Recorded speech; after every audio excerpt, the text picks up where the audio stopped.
오늘 집사회 그 찬송 하나님이 기뻐 받으신 줄 믿습니다.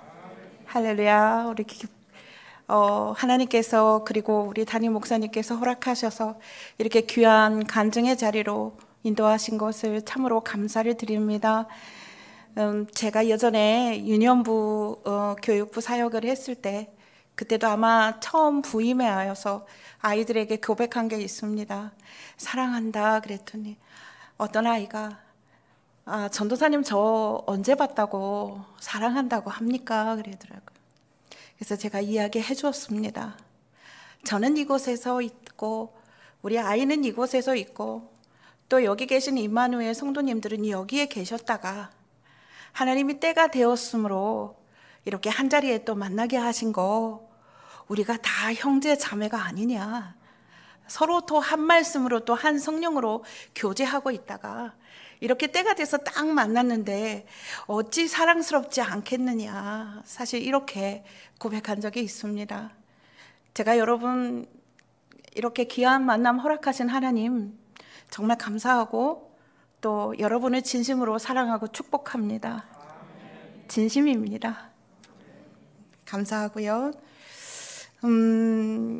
이 자리를 빌어서 정말 예수님 안에서 서로 사랑하고, 그래서 언젠가 한번 뵀던 분, 그분 다시 뵙는 듯한 그런 낯설음도 없고, 또 담임 목사님 기도 많이 해주셔서 제가 우리 성도들을 이렇게 가깝게 더 지낼 수 있었던 것 같습니다. 저는 모태신앙이었어요. 어릴 때부터 부모님 말씀, 그리고 성경, 예배, 기도, 그리고 교회를 늘 다니면서 어머니로부터 이렇게 신앙을 이렇게 물려받았습니다. 우리 어머니는 소위 결혼하기 전에는 남편이 너 예수님 믿어야 결혼합니다라는 그런 세대였고요. 우리 아버지는 다니겠다라고 오케이 하고 이제 교회를 나가기 시작하신 그런 케이스입니다. 그런데 또 막상 가보니까 또 불신 시어머니가 계신 거죠. 그곳에서 이제 신앙생활을 엄마가 이제 계속 해야 되는데 할 수가 없다 보니까 주일날에는 이제 담을 넘어서 이제 교회를 다니셨던 그런 귀한 간증을 저희한테 늘 해주고 계셨습니다. 지금에서 특별히 생각나는 것은 제가 유치부 때 성가대를 했거든요. 그때 샤론의 꽃 예수 나의 그게 지금까지 이렇게 마음에 남을 정도로, 그때도 참 어린 마음이지만 그렇게 예배를 하고 하나님께 예배를 드리고 또 찬양을 드렸던 그런 기억이 납니다. 그리고 나서 사실은 기억나는 게 별로 없지만 중학교를 졸업하고 우리 어머니께서 저를 한 불쳐 이렇게 앉혀놓고, 얘야 너는 중간이니 언니도 있고 오빠도 있고 여동생도 있어요. 그런데 가운데인 너는 미안하지만 너는 이제 여상을 졸업하고 여상을 진학을 하고 이제 아무래도 너는 일을 해서 부모님을 좀 도와야 하지 않겠느냐라고 이야기하셨. 얼마나 착했게요. 다 수용했습니다. 여상을 갔지요. 그때 그 시절에는 우리 나이대 또래는 은행에 취직하는 게 최고였습니다. 에어컨이 나오지 않는 그런 시대였거든요. 근데 은행에 가면 빵빵하게 에어컨 나오고 또 아무래도 이게 여자 직업으로서는 은행만 한 그런 것이 없다라고 했었어요. 그런데 참 억울했어요. 공부는 제가 제일 잘했거든요.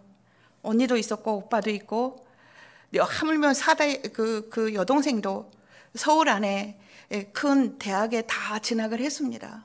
근데 부모님께서 왜 저만 이렇게 공부하는 것을 밀어주지 않았을까? 아마 가운데라 이리 치이고 저리 치이고 해서 이게 직장을 다녀서 돈을 벌어서 부모님을 좀 도와주었으면 하는 부모님의 그런 의도가 있었던 것 같아요. 그런데 아까 얘기했듯이 공부는 제가 제일 잘했거든요. 억울했어요. 그래서 그때 울면서 교회를 가서 며칠 밤낮을 하나님께 기도했습니다. 하나님, 나는 억울해요. 나 공부 포기하고 싶지 않아요. 그런데 현실은 딱 그렇지 않지 않습니까? 저희 부모님은 서울 이태원 혹시 아시나요? 거기 보면은 하얏트 호텔 앞에 남산 외인 아파트라고 있습니다. 지금은 뭐 남산 전경을 무너뜨린다고 해서 그거를 폭파시켜 버려서 없어버렸죠. 그러니까 소위 말 외국인 아파트입니다. 그리고 그 주변에는 이렇게 대사관이라든가 또 영사관이라든가 그 외교관들이 그 거주하는 그 아파트가 그 남산 외인 아파트예요. 어느 날 우리 아버지는 또 이제 그 매점을 운영하면서도 이제 수출업, 무역업을 하고 계셨어요. 그러니까 우리나라 것을 외국으로 수출도 하기도 하고 또 외국의 것을 우리나라로 수입하기도 하는 그런 무역상을 하셨어요. 그러기 위해서는 또 대사관에서 또 공증이라는 것들이 필요한 그런 과정이었는데 어느 날 저희 아버지께서 저를 데리고 이 주한 과테말라 대사관을 가게 되셨어요. 그러고 나서 그 대사님이 저를 보고 깜짝 놀라는 거죠. 너무 이쁘다라는 거예요. 너무 이쁘래요. 그때는 이제 또 48kg 믿기지 않으시겠지만 그 정도 밖에 안 나갔고, 그리고 또 외국인 관점에서 또 이쁘다라는 관점은 아무래도 우리나라 관점하고 조금 틀린가 봅니다. 하여간 하나님께서 대사님의 눈을 열으셔서 저를 대사관으로 픽업하시고 저를 대사관에서 대사비서 역할을 하시고 공부를 못한 것을 아시고 저를 미팔군안에 그 안에 소속하고 있는 메어리스 컬리지라는 그 대학에서 공부를 하게 하셨는데 영어와 스페인어를 공부하게 하셨습니다. 그런데 아시다시피 거기는 제가 학위를 받을 수 있는 데가 아니에요. 다만 대사님이 저를 스폰서가 되어 주셔서 제가 이렇게 그 공부할 수 있는 여건을 만들어 주셨을 뿐이에요. 그때 밤낮으로 하나님 왜 나는 안 됩니까? 왜 나는 공부를 하면 안 됩니까? 라는 그런 부르짖음에 하나님은 대사님의 눈을 여셔서 저를 예쁘게 봐주시고 또 하나님이 또 이렇게 큰 대사관에서 일을 할 수 있도록 길을 열어주신 거죠. 제가 정말 이뻐서 그렇겠습니까? 밤낮 울고 있는 저를 하나님이 그렇게 저를 만나주셨고 저를 남들이 넘보지 못하는 사실 그런 직장이거든요. 소위 말하면 다른 대사관에는 여비서들이 대부분 이화여제 대학원까지 비서학과까지 나와야 그곳에서 일할 수 있는 그 기회를 얻는데 하나님은 제게 그 어느 누구도 부럽지 않은 그러한 대사관에서 일을 할 수 있도록 길을 열어주셨어요. 여러분, 대사관은 무엇을 하는 곳입니까? 여러분, 혹시 비자를 발급받으러 대사관에 가신 적이 있으십니까? 해외 가실 때? 우리나라와 외교 관계가 없는 나라에는 가서 비자를 발급을 받아야 해요. 그 비자를 발급하는 일과 대사님을 모시고 사는 그런 삶이 참으로 호화로웠어요. 청와대, 외무부, 제가 출입하는 곳이 늘 그런 식이었고 또 월급도 또 다른 남자분의 한 두세 배 정도 많은 그런 조건이었고 벤츠 승용차까지 저에게 할당이 되었었죠. 참으로 호화로웠지만 영적으로 보면은 참으로 교만한 때를 지나고 있었습니다. 그때가 사실은 저한테는 가장 어려운 때였죠. 그 생활에 젖어서 그만 저는 하나님을 떠나고 말았어요. 하나님을 떠났습니다. 그리고 나서 나이가 차면서 이제 결혼할 상대를 찾는데 이제 제 눈에 보기 좋은 그 남자를 택한 거죠. 근사하죠. 멋있죠. 제 이상형이었죠. 그리고 하다못해 시아버님께서 뭐 종로에서 그러니까 한의 사시고 얼마나 빵빵해요. 그런데 그 남자하고 이제 결혼을 하면서 그때 당시에 우리나라도 왜 그 대통령이 바뀌면 정권이 바뀌면 그 모든 내각이 다 바뀌듯이 또 이 과테말라 나라 본국의 정치가 바뀜으로 인해서 저도 자연적으로 그 대사관을 나오게 됐고 또 결혼과 동시에 이제 결혼 생활이 진행이 됐는데 제가 생각하고 한 거하고는 너무 틀린 거예요. 저는 부모님과 말씀 배우고 기도하는 가정에서 태어났는데 이 남자는 맨날 보면 술을 일주일에 7일을 먹는 거죠. 그래서 속상했어요.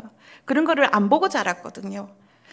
그래서 하나님을 떠나서 내가 내 눈에 보기 좋은 대로 그 사람을 선택한 결과 내 결혼 생활은 완전히 지옥이었습니다. 그래서 어느 날 하나님께 제가 돌아가기로 마음 먹고 하나님께 기도했습니다. 하나님, 잘못했습니다. 내가 여기 있습니다. 하나님, 나를 다시 불러주시옵소서라고 기도했고, 하나님은 제게 성령께서 이렇게 말씀해 주시는 것을 제가 듣기로 했어요. 아까 그 대사관 이야기를 했어요. 여러분, 대사관에는요, 참 하나님이 그거를 동시에 열어주시는데, 하나님 나라와 교회와 또 대사관은 참 비슷한 게 많더라고요. 대사관은 뭐 하는 곳이에요?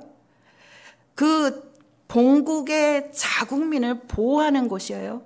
그리고 그 땅은 대한민국에 있더라도 그 대사관 영역은 우리나라 영역이 아니라 그 나라 영역이죠. 교회는 하나님이 이 땅에 마치 대사관처럼 따로 구별하여서 세상에 있지만 하나님의 나라의 백성들을 보호하시고 양육하시고 이게 따로 구별된 그런 교회라는 것을 하나님 알려주셨어요. 비자 받으러 대사관을 가시지만 교회에 오시면 천국으로 입성하는 구원의 축복과 선물을 받는 것이죠. 아무도 그 땅을 침범하지 못합니다. 대사관 땅은 문을 열어주지 않는 한에는, 그래서 우리가 그 흔히 듣지요. 누군가가 망명한다면 대사관으로 들어가서 문 잠그는 거. 예. 그렇듯이 그 대사관은 그 자국민을 보호하는 게 목적입니다. 하나님께서 하나님이 택하신 하나님의 사람들을 교회에 있게 하시고 교회에서 보호하시고 양육하시고 하나님이 축복하신다라는 것을 어쩌면 대사관과 그 생활과 의미와 이 교회의 의미가 어쩌면 그렇게 맞아 떨어지는지 몰랐습니다. 여러분, 교회에는 우리 담임 목사님을 세우셔서 영적 권위자이시죠. 하나님이 세우셔서 대사로 세우시고, 대사관은 본국에서 자국민을 보호하라고 대사를 파송해서 그 대사관을 운영하도록 하고, 이렇게 교회와 그 대사관은 참으로 하나님께서 이렇게 같은 모양이 있는 것들을 이렇게 알려주셨어요. 그때 깨달았어요. 아하, 내가 하나님 앞에 돌아가야지. 하나님이 왜 나를, 그 대사님을 만나서 이쁘지도 않은 얼굴을 왜 이쁘다고 하였으면서 왜 나를 그렇게 공부까지 시켜주시면서 왜 여기까지 오는가를 그제서야 깨달은 거죠. 여러분, 대사관의 그곳에 있는 그 사람들은, 보호하고 있는 사람들은 그 세상이 주관하지 못합니다. 우리나라 정권이 지배하지 못합니다. 이 땅에 있지만 교회로 세워진 이곳에 있는 성도들은 세상에서 교회를 주관하지 못합니다. 이거는 하나님께서 보호하시기로 작정하고 또 인도하심이 있어서 그렇기도 하겠습니다. 그래서 제가 이제 대사 비서를 하게 되었습니다. 그때는 몰랐어요. 하나님께서 제게 그거를 말씀하시기 위해서 그렇게 그 대사관에서 대사님을 돕고 또 그런 호화롭고 그런 것들을 즐기라고 주신 것이 아니고 네 사명이 그거다라고 이야기해 주시려고 그것을 경험하게 하셨는데, 저는 그만 그 호화로움에 빠져서 하나님을 떠났던 거죠. 하나님을 다시 찾으려고 했을 때 주님은 저를 만나 주셨고, 저는 바로 이제 신학 공부를 하려고 했었지만 아이들이 너무 어렸어요. 아이들이 너무 어려서 그 아이들을 놓고 갈 수가 없고, 그래서 어쨌든 기도 시간도 필요하고, 그래서 아이들이 초등학교 입학할 때 2005년도 그때에 이제 신학 공부를 시작을 했습니다. 그리고 교회 학비가 없어서 아시죠? 다 하나님께 훈련 받을 때는 무엇 하나 제대로 이렇게 갖춰진 상태가 아니라는 거. 여러분도 마찬가지일 거예요. 주님 앞에서 이렇게 부름받고 또 삶 가운데 있을 때에 무엇 하나 이렇게 제대로 갖춰지지 않는 상태에서 이렇게 무언가 시작해야 하는 그런 입장들, 저만 겪는 일은 아니라고 생각하지만 어쨌든 저는 그런 아주 고단한 시간을 보낼 수밖에 없었어요. 그래서 지금도 계실지, 지금은 이제 원로 목사님으로 계시는데, 제가 이제 너무 형편이 안 되다 보니까 지금 서울의 한성교회 도원훈 목사님 이전에 그 원로 목사님이 계세요. 그 목사님이 난 직원은 아니지만 내가 그 영적인 뭐 설교 준비하는 거 이런 거를 좀 도와라. 대신에 너 학교 끝나면 내가 너 그 학비를 다 대주마. 그 얼마 되지도 않는 그 학비 때문에 정말 마음고생을 많이 했어요. 근데 유난하게 우리 가족들도 저를 도울 생각을 안 하시더라고. 왜 그랬는지를 모르겠어요. 어쨌든 제가 하나님 앞에서 훈련되어야 하겠기에 하나님이 저를 교회로 이렇게 인도하시고 지금까지 오게 된 것 같습니다. 그리고 이제 그 사역을 할 때에 정말 집하고 교회밖에 몰랐습니다. 아이들이 눈에 밟히지만 벳세메스로 가는 두 암소처럼 암소가 새끼가 여기 있는 거를 보면서도 그거를 가서 젖을 먹이고 싶은데 그러지 못하고 부르심 따라 그것을 생각하지 않아야 하는 그런 것을 보면서 이렇게 주의 사역을 올인했던 것 같습니다. 하나님은 제게 많은 일을 경험하게 해주셨어요. 지금처럼 이렇게 강단회를 많이 서보지는 않았지만 하나님께서 사역하는 중에 이렇게 많은 영적인 것들을 열어주셨어요. 하나님과 나와 관계할 때 하나님은 내 주변을 관계하시고 나와 하나님과 가까워지면 가까워질수록 나의 그 문제되었던 것들이 하나씩 해결되는 놀라운 축복도 주셨고요. 그 술만 먹던 그 남편이 하나님 은혜로 물론 사업장은 파산했죠. 사업장은 파산해서 오갈 데가 없어서 교회밖에 갈 데가 없어서 남편은 그렇게 하나님께 부름을 받았습니다. 지금은 교회에서 열심히 섬기고요. 또 다시 여신 그 사업장을 통해서 열심히 교회에 헌물을 하거나 또 교회의 필요를 채우거나 아마 남편이나 저나 똑같은 것이 무엇이냐면 남편이 하루는 그렇습니다. 너는 살해받아서 다 뭐하니? 그래. 제 자랑이 아니고 남편과 저가 하나님 은혜를 그렇게 받아서 나보다는 또 남을 챙길 수 있는 그런 은혜도 베풀 수 있는 그런 은혜도 사실 겪었습니다. 그럼에도 불구하고 하나님은 뒤돌아보면 우리 아이들이 이마만큼 자라 있었고 그럼에도 불구하고 또 이마만큼 자라 있고 어느새 보니까요 큰아이가 30살이 되었어요.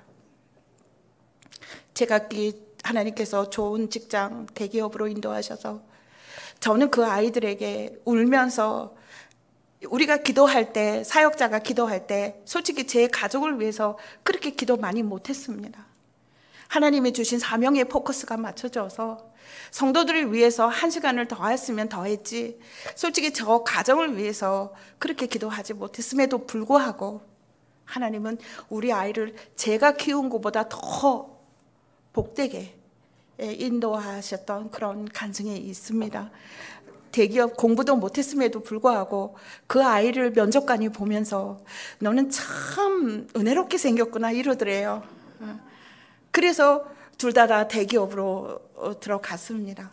그래서 지금도 잘 하는 중에 큰 아이는 이제 컴퓨터 영상을 아마 저 방송실에서 일하면 잘할 텐데 지금 그 아이들 서울에 있고 또 작은 아이는 SK 홍보실에서 열심히 일을 하고 있습니다.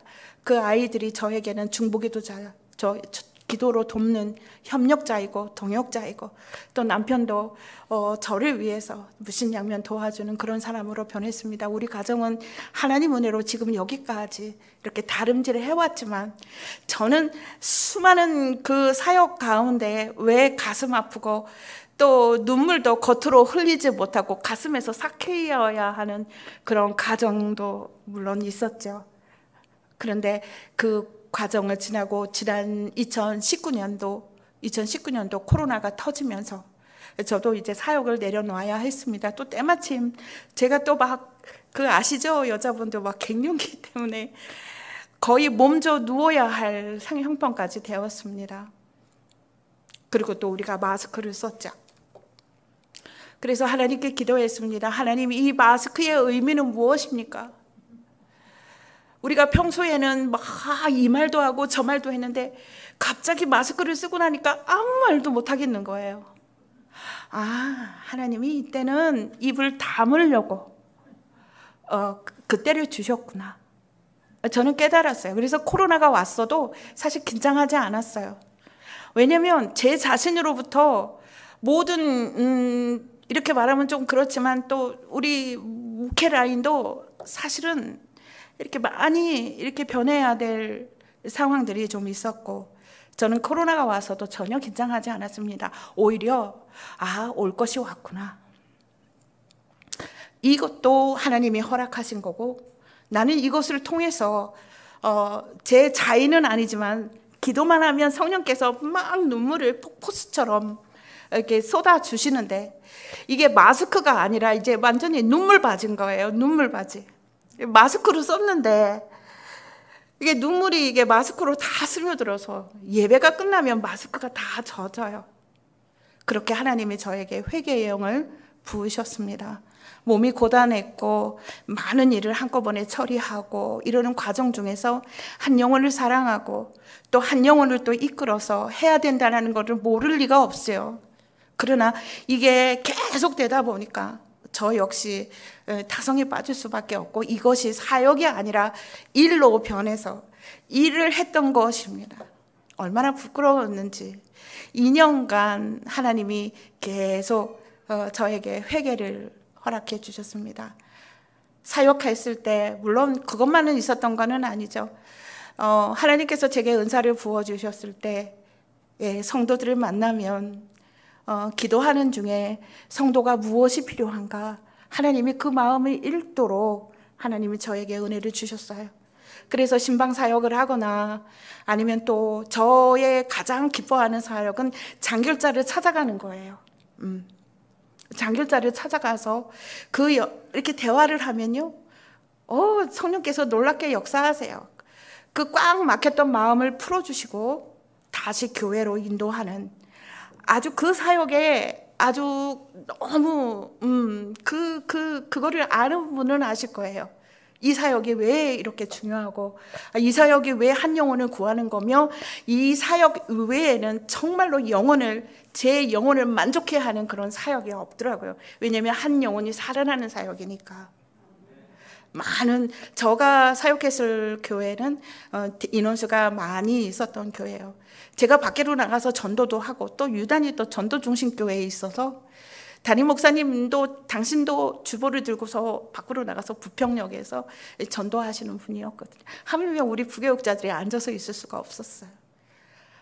아침에 눈 뜨면 전도하고, 저녁에 잠잘 때 되면은 전도 구호 외치고 자고, 그러고 이제 사역을 했었던 거죠. 그리고 또 하나님께서 제게 성도들에게도 처음에는 입으로만 사랑했던 그 사랑의 마음을 제 마음에 담아주셨어요. 한 영혼 한 사람 한 분 한 분 얼마나 귀한 성도들을 맞대하면서 그 성도들에게 그 필요를 위해서 제가 공급해주고 또 영적으로도 사랑을 나누고 이렇게 할 때에 그 영혼이 살아나는 축복, 그 영혼이 살아나는 축복, 하나님이 그것을 그 성도들에게 다 부어주셨죠. 그래서 저는 장결자만 보면은요 신이 나요. 뭐 오라는 데는 없어요. 근데 저는 갈 데가 너무 많은 거예요. 예전에 한산 광림교회에서 사역할 때 저는 밤새서 기도하는 사람이었어요. 밤을 새요. 금요일 날 다음 날에 토요일 날 사역이 있음에도 불구하고 급여 우리는 뭐라고 하나요? 집중 기도회라고 하죠. 급여 철야 예배 때 저는 밤을 새서 토요일 아침까지 기도를 해요. 하나님께서 저를 이끌어 주셨는데 내가 우리 성도들을 위해서 그렇게 중보기도마저도 게을리하면 안 되겠다. 처음에 시작은 늘 그랬습니다. 그런데 육신이 지치고 또 여러 가지 일들이 많다 보니 그것이 점점 이렇게 흐지부지 되는 것 같았지만 그때도 경각심을 가지고 딱 일어나서 깨웠다면 참 좋았을 것을, 사실은 알면서도 못하는 죄가 더 하나님 앞에 큰 것을 우리가 더 알아야 되겠다고 생각이 듭니다. 제가 그렇게 사역을 마치고 사역을 19년까지 마치고 집에 있을 때에 저는 제 안에는 성령님도 계시고 또 김주은이라는 꼬리꼬리한 여자도 있고, 성령님은 늘 내가 너를 사용하마, 내가 너를 다시 일어나게 할 거야, 너는 네가 가서 충성해야 돼, 너는 해야 할 일이 있어, 이렇게 말씀하시는 반면, 주님, 저는 나이도 많았고요, 보세요, 이렇게 몸도 안 좋아서 그야말로 진짜 맞는 옷이 하나도 없어요. 하나님, 나는 이제 여기서 마칠랍니다. 그렇게 제 자신을 자꾸 하나님 성령과 또 성령께서 하시는 말씀과 또 제 자신의 그 육신에서 올라오는 그 생각들 늘 부딪히면서 2년간 살면서 때로는 엎치락 뒤치락 했던 그런 시간을 2년간 보냈어요. 그때에 하나님께서 저에게 붙여주신 영적인 멘토 목사님을 저에게 붙여주셨죠.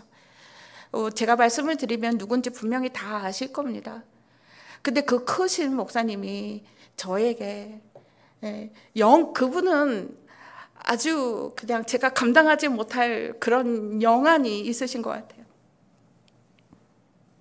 기도를 하면 너 왜 기도 그것밖에 안 해?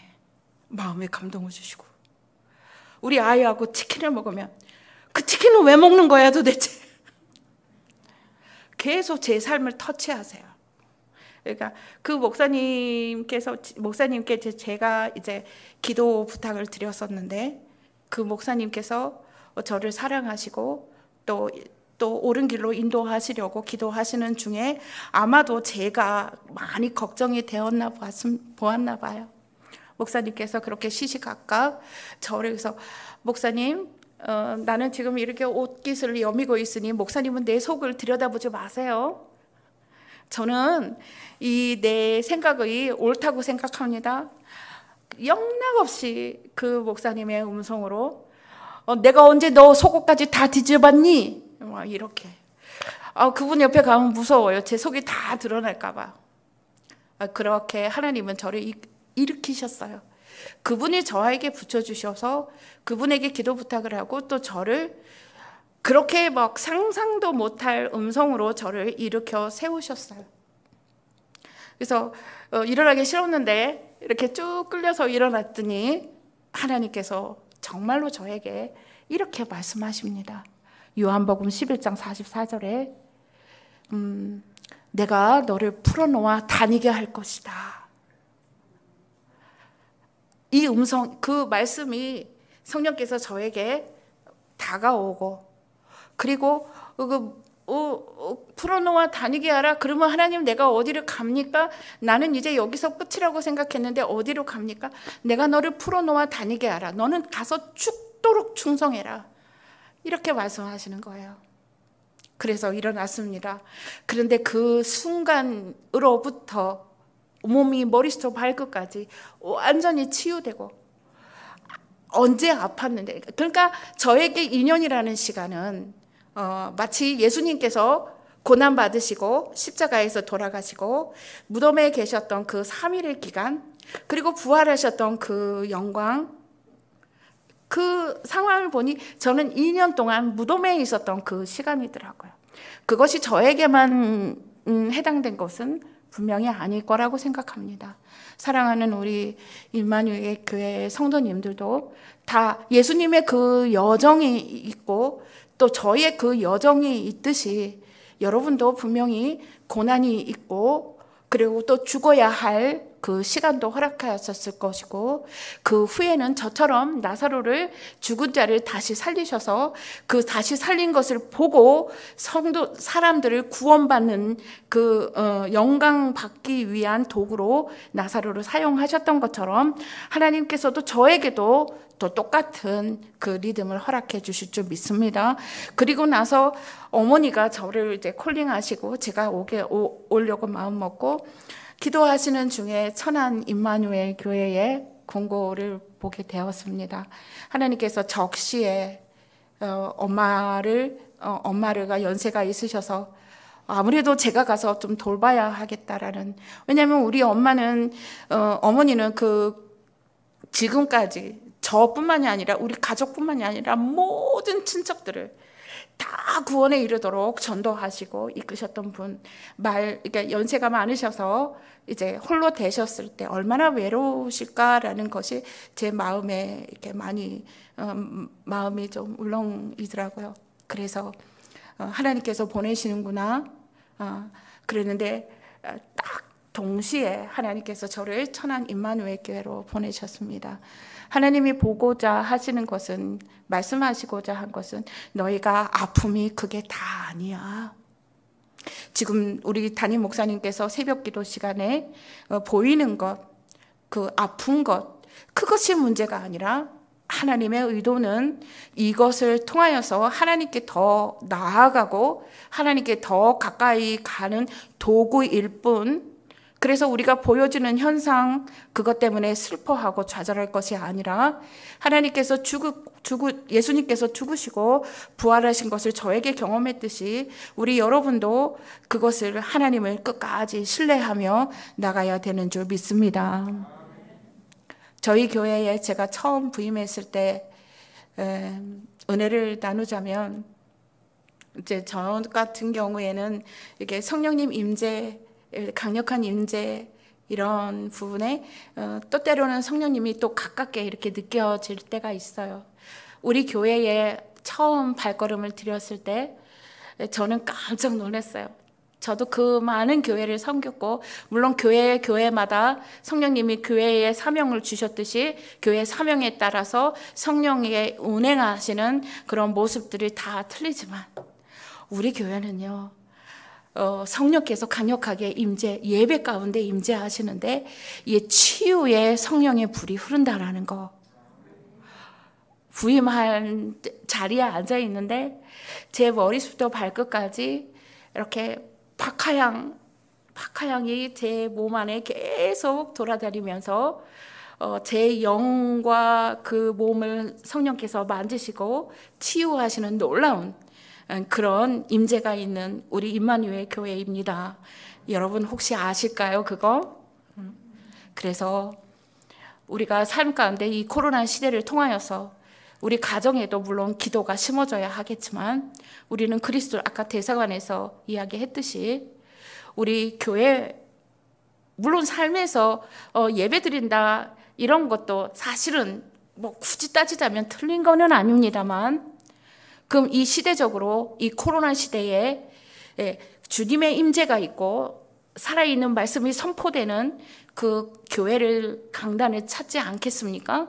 그 이유는 여러분이 영원히 살면 범사가 사라지고, 여러분이 살면 내 이웃이 살고, 여러분이 살아야 가족도 산다라는 그런 하나님의 일하시는 섭리가 바로 교회가 먼저 있다라는 거이죠.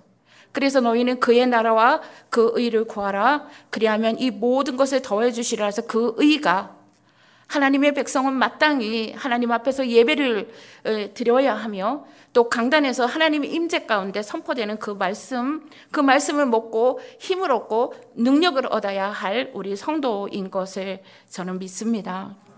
여러분, 예전에 어떤 목사님 막 성령께서 너무 강력하게 역사하시는데, 전도사님 나는 발이 시려워요 그래요. 뜨거운 불이 임하는데 몰라서 그러세요. 우리 교회가 우리 영적 권위자 담임 목사님을 대사로 세우시고, 또 우리 성도들을 말씀과 기도로 양육하고, 또 온전하게 하나님이 기뻐하시는 성도의 모습을 갖추도록 하나님께서 그렇게 인도하신 것에 대해서 하나님을 신뢰하시기 바랍니다. 아멘. 한 가지 더 말씀드립니다. 제가 오기 전에 이렇게 보니까 이제 목사님 어머니께서 이제 소천하신다고 이렇게, 그래서 이 장례가 저에게 오지 않고 이전 전임자이신 우리 최 목사님 계실 때 이제 장례가 치러질 줄 그렇게 저는 생각을 하고 있었습니다. 목사님 어머니를 이제 첫 장례에 뵙는다라는 게 제가 마음이 많이 아플 것 같아서 그랬습니다. 그런데 이렇게 어머니께서 목사님 간증 들으셨듯이 하나님께서 이렇게 때에 맞추어서 이렇게 소천하시는 그 타이밍을 맞춰주셨는데 그 목사님의 어머니 장례를 저와 같이 하게 되었습니다. 어머니 사진을 카카오 스토리에서 봤는데 어머니 사진 옆에 복이 될지라 이러고 오시는 거예요. 근데 그걸 보니까 제가 왜 그 말씀에 그렇게 녹아지는 걸까요? 제가 참 많이, 그래서 하나님, 이 목사님, 이 어머니 소천하시고 그분이, 아무래도 제가 들은 바로는 뭐 30년간 정말 강단을 지키고 담임 목사님을 위해서, 기도하시고 그렇게 그 헌신해줬는데 저는 그거에 비하면 정말 요만큼도 따라갈 수가 없는데 하나님 이 복이 될지라 이 단어는 왜 제 가슴에 넣어주셔서 이렇게 가슴이 뛰게 하는지 정말 모르겠습니다 라고 그렇게 하나님께 말씀드렸죠. 아마도 저 역시 그 훌륭하신 어머니의 뒤를 따라서 성도와 또 교회와 또 담임 목사님을 위해서 또 끊임없이 기도해야 할 사명을 주시는구나 저는 그렇게 생각했습니다. 아멘. 하나님의 교회, 하나님의 핏값으로 세우신 이 주님의 성전에 아무쪼록 하나님께서 세우신 담임 목사님을 통하여서 생명으로 살아나고 하나님께 영광 올려드리는 그런 축복의 행진을 우리 다 같이 함께 걸어갔으면 좋겠습니다. 아멘. 감사합니다. 제가 다 말씀을 드렸는지 모르겠습니다.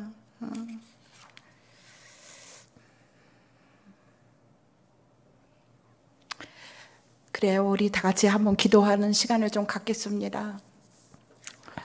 이렇게 저의 간증을 통해서 보면 우리는 나이가 많아서 난 여기서 끝이야 라고 이 육신과 계속 싸움을 하는 우리의 마음들을 저뿐만이 아니라 늘 느끼실 겁니다. 그러나 하나님께서 거기에 우리를 그냥 놔두지 않으시고 이렇게 새롭게 다시 우리를 재조명하셔서 하나님 영광을 위해서 쓰임받기를 원하시는 하나님의 의도를 우리가 오늘 알았습니다. 그러므로 오늘 본문의 말씀처럼 너희의 부르심이 너희가 원해서 이 부르심을 받은 것이 아니라 한 사람 한 사람 이곳에 앉히신 하나님의 의도는 바로 여러분들이 그 부르심에 합류된 임마누엘 교회의 성도님이시라는 겁니다. 우리가 한 공동체 안에서 본 말씀처럼 모든 겸손과 온유로 하고 사랑 가운데서 서로 용납하고 오래 참는 저와 우리 성도님들이 다 되시기를 주님의 이름으로 부탁을 드립니다. 아멘. 이것을 위해서 기도하겠습니다. 하나님, 맞습니다. 나는 내 한계를 내가 지고 있습니다. 그러나 하나님 나를 사용하여 주옵소서. 하나님 나를 주님의 원하시는 대로 사용하여 주옵소서. 오늘 이 시간 내 자신을 우리 하나님께 내어드립니다. 주여 우리를 인도하여 주옵소서. 두려움에 있는 그 마음을 예수 그리스도의 이름으로 떨치고 하늘로부터 내려주신 하나님의 성령의 권능을 힘입어서 담대하게 하나님의 은혜의 보좌 앞으로 나아가는 저와 여러분이 될 수 있기를 바랍니다. 우리 다같이 주여 한번 부르고 힘차게 기도합니다. 주여. 고맙고 감사하신 아버지 하나님, 아버지 제가 무엇이간데 주여 이렇게 이르시고 이렇게 있어서 하나님 영광을 위해서 세워주게 하신 하나님 은혜에 진심으로 감사를 드립니다. 주여 아버지 하나님, 우리가 침륜에 빠질 것이 아니요 오직 영혼 구원에 있어서 아버지 하나님의 택함 받은 하나님의 사람인 것을 믿사오니 주여 우리를 사용하여 주시옵소서. 아버지 전도 축제를 인하여서 아버지 우리가 사랑하고 나누고 베푸는 과정 중에 있는데 하나님, 나를 통하여서 그리고 우리를 통하여서 하나님께 영광을 올려드릴 수 있는 복된 믿음의 권속들 다 될 수 있도록 인도하여 주시옵소서.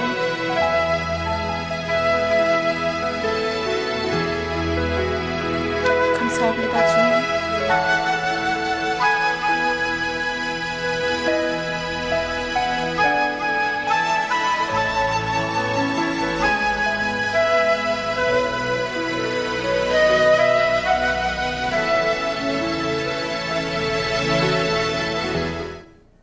하나님 아버지, 오늘 수요 예배를 통하여서 부족한 제가 하나님을 간증하려고 했는데 혹 잘못 전한 거 있으면 용서하여 주옵시고, 저와 우리 임마누엘 교회 성도들이 일심으로 합심하여 교회를 든든히 세워져 나가고 하게 하시고, 하나님의 영광을 위해서 쓰임받는 우리 임마누엘 교회가 저와 우리 성도님들이 다 될 수 있도록 인도하여 주옵소서.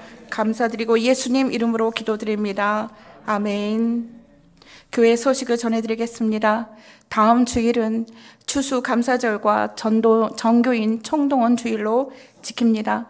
그동안 마음에 품고 찾아가서 섬겼던 그 전도 대상자, 이제 마지막 집중적으로 더 찾아가셔서 하나님께 열매로 영광 올려드릴 수 있는 그런 축제가 될 수 있도록 인도해 주시기 바랍니다.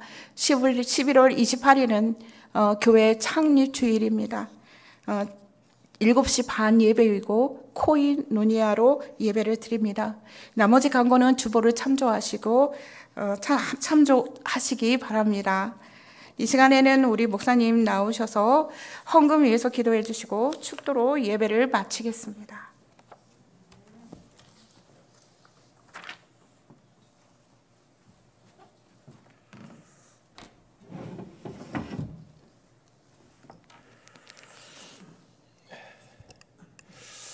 은혜 많이 받으셨지요? 예. 교회가 세워지는 과정에 하나님의 세밀한 간섭이 있거든요. 네. 코로나의 어려운 상황 속에서 이제 우리가 해야 할 일은 회개하며 하나님의 뜻을 구하는 일이고, 또 포스트 코로나 이후 시대를 준비하는 일이거든요.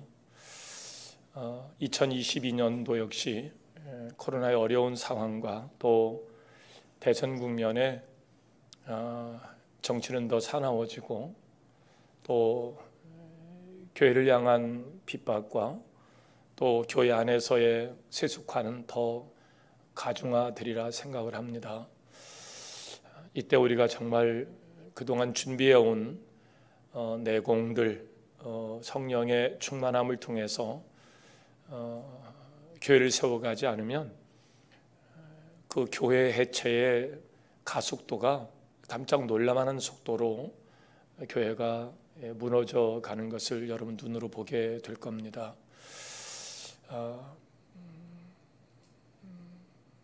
뜻하지 않는 우리 최경환 목사님이 이제 건강상 이유로 지난 8월에 사역을 내려놔야 되겠다는 이야기를 듣고 고민이 많았어요. 너무나 중요한 때이고 또 엄중한 시대이기 때문에 할 수 있으면 최경환 목사님 제가 10년 함께 사역을 한 것 같은데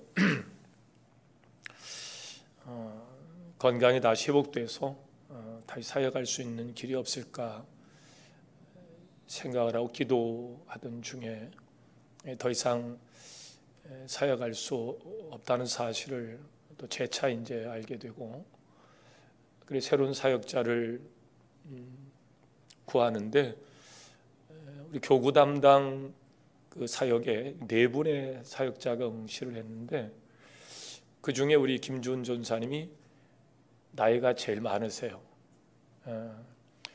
저보다 이제 1살 어리신데,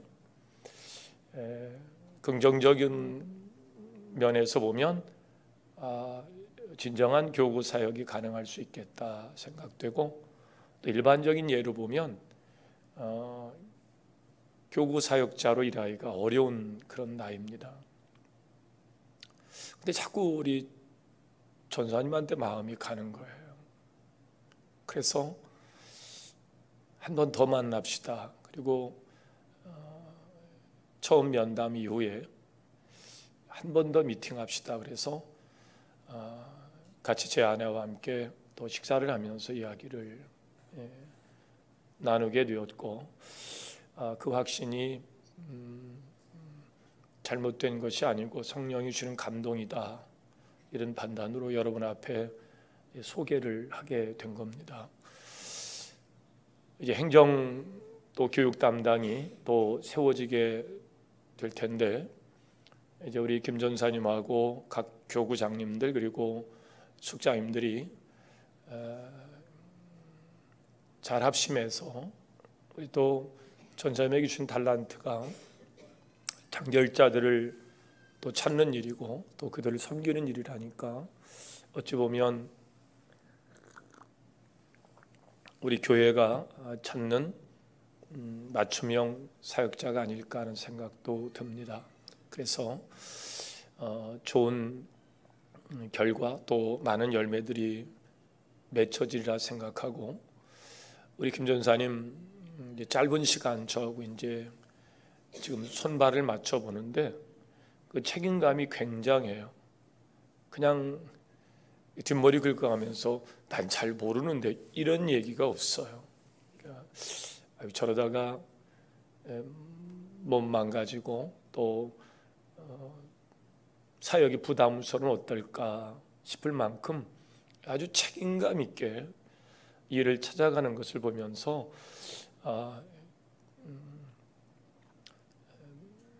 몸이 넉넉한 만큼 마음도 넉넉하시구나 제가 생각을 하면서 감사의 마음을 요즘 갖습니다. 대사의 비서는 그냥 이쁘다고 귀엽다고 하는 게 아니에요. 한 나라에 속한 백성들을 보호하는 일이기 때문에 빈틈이 있어서는 안 되는 일이거든요.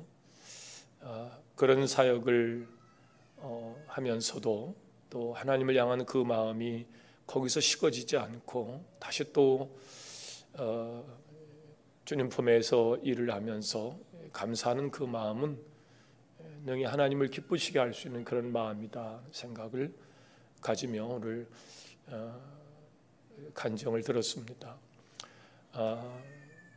오늘 간증을 들으면서 여러분이 웬만큼 밀어서는 밀리지도 않을 만한 영적 내공을 가지고 있다.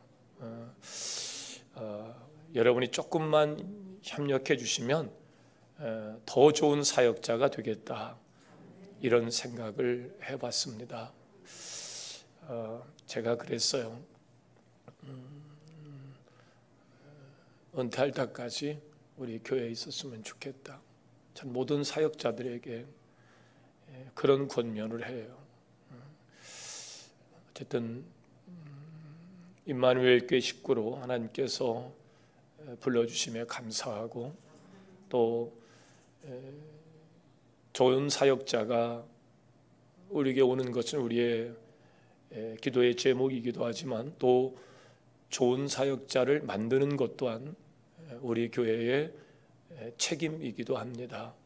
그래서 이제껏 여러 교회에서 훌륭한 사역을 감당한 사역자로 그렇게 인정을 받아오셨는데, 우리 교회에서도 역시 좋은 사역자로 그렇게 인정받는 사역의 길이 될 수 있도록 여러분 많이 도와주시고, 또 우리 김 전사님을 통해서 더 많은 성도들이 치유를 받았으면 좋겠습니다. 광고 중에 착오가 있을 듯해서 돌아오는 주일이 다음 주가 추수감사절이 아니고요, 그 다음 주에요. 21일 날, 다음 주에는 14일이고 21일 주간 추수감사고, 그 다음 28일이 우리 교회 설립 11주년 기념주일입니다.